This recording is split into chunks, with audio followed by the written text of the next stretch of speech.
En medio de una sesión incidentada, el exgerente de Petroecuador, Carlos Pareja Yannuzeli, comparece a la Comisión de Fiscalización de la Asamblea y se espera revelaciones sobre corrupción. El ministro del Interior, Juan Zapata, fue citado a 5 comisiones de la Asamblea. Pese a prohibición del primer mandatario, acudió a responder sobre la crisis de seguridad. Un agente de policía que estaba vestido de civil fue asesinado con varios impactos de bala por 2 sicarios en los exteriores de una plaza comercial de Daule, provincia del Guayas. Este jueves, después de 21 días de su designación, será posesionado el nuevo procurador Juan Carlos Larrea. Reñidas elecciones intermedias en Estados Unidos. Republicanos y demócratas mantienen una feroz lucha por el control de la Cámara de Representantes y el Senado. El conteo de votos continúa. Amigos, muy buenas tardes. Empezamos con las noticias destacadas a esta hora. ¿Qué tal, Gaby? Hola, Estefi. Amigos, bienvenidos a Televistazo. En las noticias les contamos que esta mañana fue trasladado desde la cárcel 4 hasta la Asamblea Carlos Pareja Yannuzeli. El exministro del Correísmo comparece ante la Comisión de Fiscalización.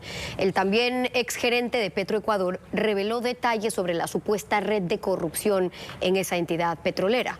Patricio Díaz ha seguido la comparecencia. Patricio, el sentenciado reveló nombres relacionados con esta red. Cuéntanos tú. ¿Qué tal, Estefi? Amigos televidentes, muy buenas tardes. En realidad ha mencionado los detalles de esta supuesta red de corrupción. Ha mencionado a varios funcionarios, especialmente de autoridades de control, que no hicieron su trabajo, dijo, y que han permitido que el país pierda al menos $5.000 millones en temas de comercialización. Recordemos que Carlos Pareja Yannuzeli fue ministro de Hidrocarburos y también fue gerente de Petroecuador, y según él ha entregado denuncias o entregó denuncias a su tiempo al expresidente Rafael Correa respecto de situaciones de corrupción en la estatal petrolera, pero que no tuvo el eco oportuno, así como también a otros fiscales. Incluso mencionó que se firmó una cooperación eficaz para entregar otro tipo de información al exfiscal Carlos Baca, pero no se cumplió con aquello. Escuchemos lo que dijo Carlos Pareja Yannuzeli en una sesión que ha sido interrumpida en varias ocasiones por otros temas de la Comisión de Fiscalización. Escuchemos al exfuncionario hoy sentenciado por varios delitos de corrupción. Es que el presidente sabía desde el primer momento lo que estaba ocurriendo en el 2008. Esto es 2011. Continuaba la corrupción ya en mayor grado. Directamente lo conocía y lo manejaba Rafael Correa Delgado. Esta trama de corrupción, la más grande en la historia republicana del Ecuador, y me atrevo a decir tal vez en Latinoamérica. Tengo mis dudas con México o con Brasil quizá, pero del resto sin duda, más de $5.000 millones en un país pobre como el nuestro.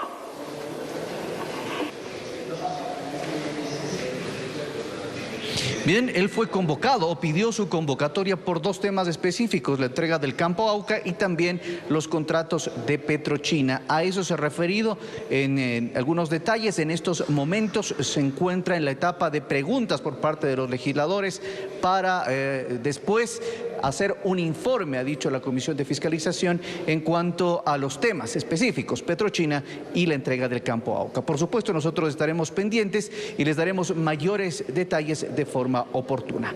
Regresamos contigo, Gaby. Así es, gracias, Patricio. Vamos a cambiar de tema. La Comisión de Fiscalización decidió reconsiderar la votación del informe de juicio político contra el Consejo de Participación Ciudadana, que ayer no tuvo los votos para ser aprobado. Al final, el legislador Combs Córdoba del Correísmo, al contrario de sus compañeros que votaron en contra, decidió abstenerse. Y eso generó un empate que tuvo como dirimente al presidente de la comisión, Fernando Villavicencio, quien confirmó la aprobación del documento. El informe sugiere al Pleno el juicio político a 6 de los 7 miembros del Consejo de Participación, quedando exonerado David Rosero. El correísmo trató de que se rectifique la votación, pero fue negado y el informe pasa así al Pleno para su decisión.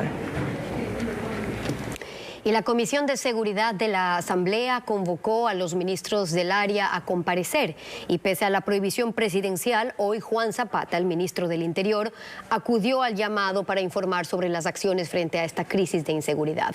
Paul Romero sigue la cita. Paul, preguntamos también si han llegado otros funcionarios de gobierno. ¿Qué tal, Steffi? Buenas tardes. Acudió el ministro del Interior, Juan Zapata. Asistió también un delegado del Ministerio de Defensa, pero no compareció ante los legisladores, es decir, no entregó información, pero sí, en cambio, el ministro del Interior, a propósito, en un hecho inédito. En este día, el ministro ha sido convocado a 5 comisiones legislativas para hablar sobre el mismo tema, en este caso, la crisis de inseguridad en el país. Y las convocatorias son prácticamente casi a la misma hora, lo cual fue rechazado por el funcionario y por supuesto también por los legisladores del oficialismo. Ustedes observan en el momento en que ingresó el ministro hasta esta comisión parlamentaria. A propósito, le consultamos al titular de esta cartera de Estado cuál es la situación que vive en este momento el país, una vez que es de conocimiento público los incidentes que se han generado en varios centros penitenciarios. Escuchemos. Estamos interviniendo la penitenciaría del Litoral, se ha cumplido toda la planificación, inclusive con algo que antes nunca se ha hecho, el tema de derrocar un sector como el consular, que era un lugar absolutamente crítico. En la penitenciaría fue un tema puntual entre dos grupos que no pasó a mayores, pero ya se dijo que había nuevamente un amotinamiento y no fue tal. Mire, está controlado.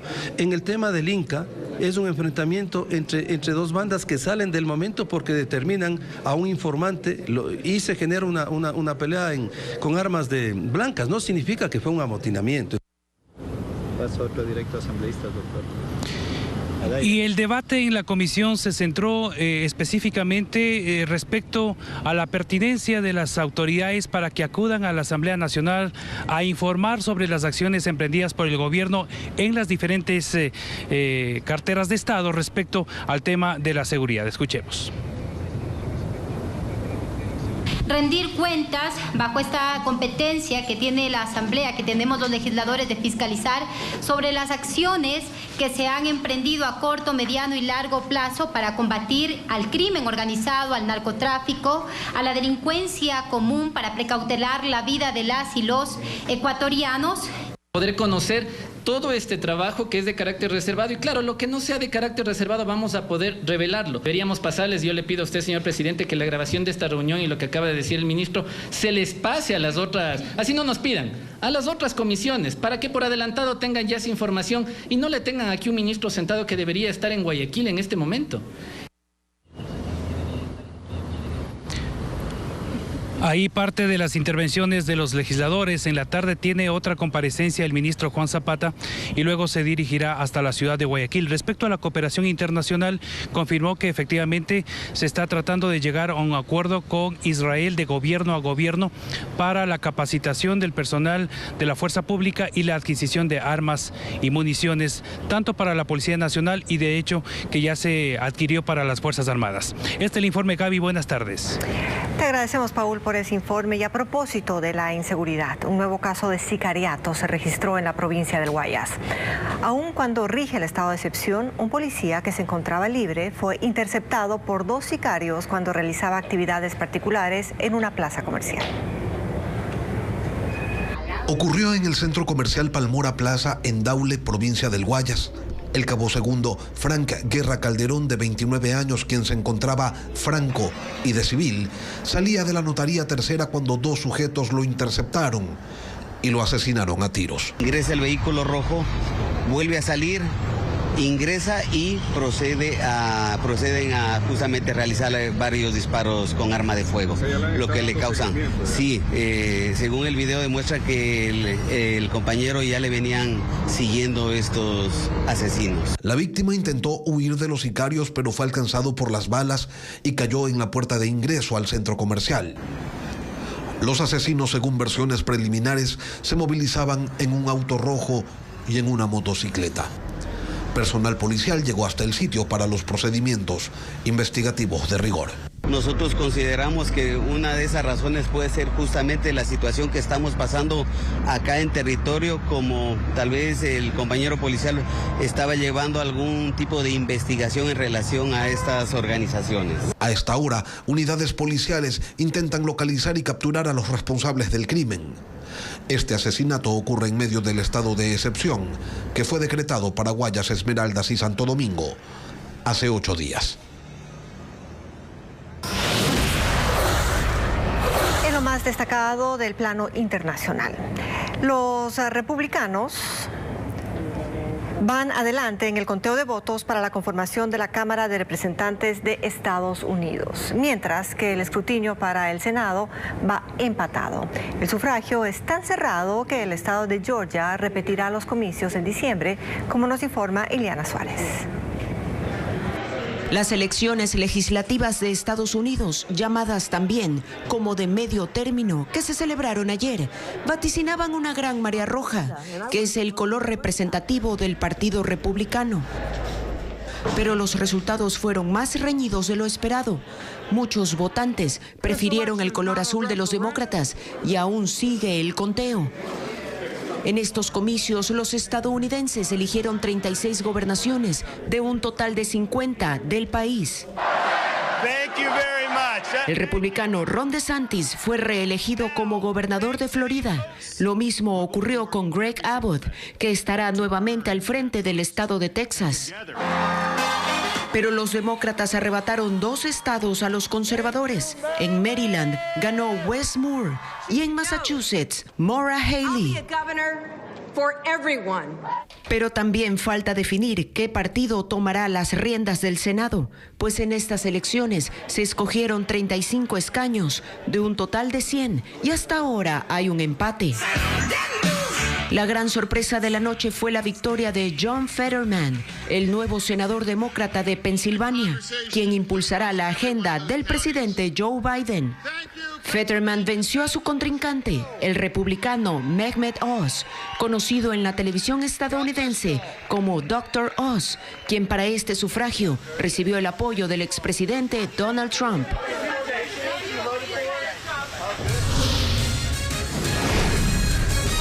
Nos vamos a una pausa y al regresar, 70 preguntas deberán contestar los ciudadanos en el Censo Poblacional 2022 que se desarrolla en el país. 18,000 censistas realizan el cuestionario a domicilio. Le diremos cómo usted puede reconocer a los censistas.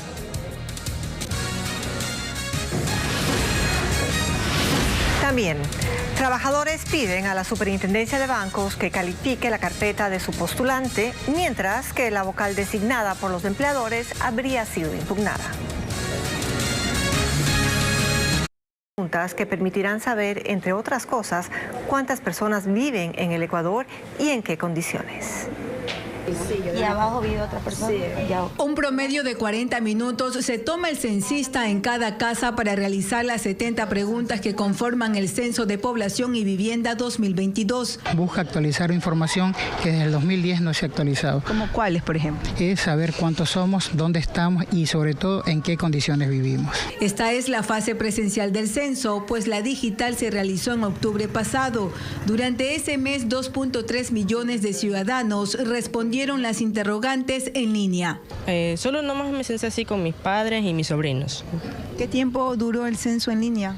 Unos 20 o 30 minutos, no duró mucho. Del 7 de noviembre hasta el 18 de diciembre recorreremos todas y cada una de las viviendas en todo el territorio nacional. E inclusive si una persona ya se censó en línea, lo único que tiene que hacer es mostrarnos el certificado de que con un código QR que ya fue censado en línea, nuestros censistas validan esta información. Para todo este proceso, el INE que contrató aproximadamente 18,000 personas que están trabajando en todo el país. Cada censista al día visita un promedio de 15 viviendas. Solo registramos a los residentes habituales. Esto significa que son las personas que comen y duermen permanentemente en la vivienda. ¿Y si ahí hay un visitante? Esa persona no debe ser registrada ahí, ya que uno de nuestros censistas, de los 18,000 censistas que tenemos en todo el territorio nacional, estará visitando la vivienda de esta persona que está de visita y es allá donde tiene que ser registrado. El funcionario recalca que en el país se crearon 304 sedes operativas. Los censistas son personas que viven en las zonas donde tienen que encuestar. Portan una gorra amarilla y credenciales con códigos de seguridad. Aún así, este equipo técnico es resguardado por policías, sobre todo en los barrios más conflictivos. Importante para que sepan cuántos niños hay en casa y para que sepan las necesidades de cada hogar. Cada censista tiene una tablet que sube automáticamente la información al sistema. Se estima que en mayo estén todos los resultados consolidados. La inversión total para el censo es de $90 millones. Y preste mucha atención para conocer qué día llegará el censista a su casa. Usted puede seguir las siguientes recomendaciones. Primero, ingresar a la página web censoecuador.gov.es. Allí usted puede elegir la opción cuándo llegará el censista a mi barrio. Lo que va a tener que hacer en ese entonces es llenar los datos de su provincia, su cantón, su parroquia de residencia. Y le va a aparecer este mapa donde tiene que identificar su manzana y dar un clic sobre ella. Y allí saldrá detallada la semana en que estarán por su sector los encuestadores, que deberán, por cierto, tener la credencial de identificación del INEC con sus datos personales. Ahora, ¿qué pasa si no estoy en casa el día del censo? El censista va a tener que regresar en otro horario, en otro día, pero dejará un aviso de visita para que lo contacten. Y si usted tiene dudas sobre este proceso, también puede comunicarse a la línea que aparece ahora en su pantalla, el 1-800-080808, o también puede escribir al número en WhatsApp, el 099-295-8164. En otro tema, gremios de trabajadores dan un ultimátum a la Superintendencia de Bancos para que se pronuncie sobre sus postulantes para el Consejo Directivo del IES. Mientras, uno de los vocales que había estado prorrogado en funciones pide que se lo habilite para continuar ejerciendo el cargo. Carla Delgado nos detalla. La paciencia se les agota, aseguran. Por eso convocaron a rueda de prensa. Son gremios de 10 organizaciones de trabajadores que exigen a la Superintendencia de Bancos califiquen las carpetas de sus postulantes para el Consejo Directivo del IES, como lo ordenó el decreto ejecutivo que buscaba la renovación de las vocalías de empleadores y trabajadores. La entidad no ha emitido ningún pronunciamiento. Lo que desnuda claramente cuáles son los intereses de la presidencia del Consejo Directivo del IES en la manipulación de este proceso. A pesar de que habrían entregado toda la documentación el pasado 25 de octubre. Así lo explica Ramiro García, quien aspira a representar a los trabajadores dentro del Consejo. Vemos con mucha preocupación la velocidad y presteza con la que la Superintendencia de Bancos ha procedido a la calificación de los delegados del sector empresarial y cómo a los delegados de los sectores sindicales y sociales se los ha relegado en el tiempo. Aseguran que tomarán acciones, de no tener un pronunciamiento hasta este viernes. Mientras tanto, César Rodríguez, vocal de los empleadores que había sido prorrogado en funciones durante 10 años, formalizó su petición para que se le habilite para continuar ejerciendo funciones. Dice que se ampara en las nuevas reformas a la Ley de Seguridad Social, publicada la semana pasada. A partir de la promulgación de esa ley, se deja sin efecto cualquier otro acto o cualquier otra norma que atente contra la vigencia de esa ley. Además, señala que otra de las razones sería que la recién posesionada vocal por los empleadores María de los Ángeles Rodríguez fue impugnada. Capturan en Esmeraldas a 2 hombres vinculados al asesinato de un policía. El crimen ocurrió hace 3 semanas en una gasolinera ubicada en Santo Domingo de los Áchilas. A raíz del ataque mortal, unidades investigativas rastrearon a los sospechosos hasta el sector Cabuyal. En este punto de Esmeraldas realizaron 2 allanamientos, donde además de las capturas decomisaron 2 armas de fuego. Los aprehendidos tienen 19 y 24 años de edad, serían miembros de la banda denominada Los Gángsters y no registran antecedentes penales.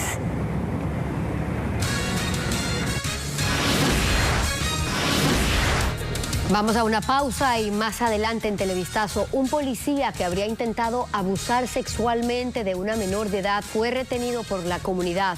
Le contamos dónde ocurrió. Desde ese lugar. Este caso se registró en el sur de Quito, en el sector de Tréboles del Sur. Una menor de edad fue rescatada por la comunidad. Según versiones, la joven huía de un policía que aparentemente en estado etílico intentaba abusar sexualmente de la menor. Y el señor bajaba en estado etílico, bajaba atrás de la chica y decía que le habían asaltado. Entonces nosotros le creímos, pero la chica después reaccionó porque tenía gas en los ojos. Entonces ahí dijo, no, él me quiso violar. El uniformado habría traído con engaños a la menor de edad a una zona desolada. Sin embargo, la joven logró escapar y pidió ayuda a los moradores del sector. Entonces le cogí, el señor se ofreció, dijo que era taxi ruta, yo cogí y me trajo para acá y me botó gas en los ojos, porque la chica no podía ni ver. La policía llegó al sitio, detuvo al uniformado y lo trasladó a la fiscalía. Se le trasladó en calidad de aprehendido hacia la fiscalía, conjuntamente con las personas perjudicadas, y obviamente pues como Policía Nacional nosotros estamos transparentando los procedimientos policiales y a la vez también pues poniendo que a ojos de la comunidad pues que ellos son los veedores de nuestro trabajo y obviamente poniendo pues a órdenes de las autoridades competentes a los malos funcionarios. La comunidad enardecida intentó linchar al uniformado. En ese momento otros agentes llegaron a rescatarlo y lo trasladaron hacia la fiscalía. Y la ola de violencia, gracias por ese informe, les contamos que la ola de violencia no da tregua en la provincia de Los Ríos. Solamente este martes 6 personas fueron asesinadas en los cantones Ventanas, Vinces y Quevedo. Nuestro corresponsal Marlon Melo nos resume estos hechos que, por cierto, elevan a 336 ya la cifra de muertes violentas en ese territorio. Los Ríos vivió una jornada violenta que cobró varias vidas. Uno de los primeros crímenes ocurrió aproximadamente a las 7 de la mañana en el cantón Ventanas. Una mujer murió tras ser acribillada cuando iba en una motocicleta. Según información preliminar, ella llevaba a sus 2 hijos pequeños a la escuela, cuando 2 sujetos a bordo de una moto le dispararon en al menos 6 ocasiones. Ella murió en el sitio mientras que los menores resultaron heridos con algunos golpes por la caída de la moto. Los 2 son menores de edad, una niña y un niño. El niño está estable, la niña tiene unos golpes contusos por el golpe de la caída de la motocicleta. La policía llegó al lugar e investiga si el hecho respondería a una disputa de territorio por la venta de droga. El móvil del crimen se trataría de microtráfico aquí en el sector. Hace un mes ha sido victimado el esposo de la señora. Los moradores quedaron alarmados tras el hecho, pero no fue el único caso.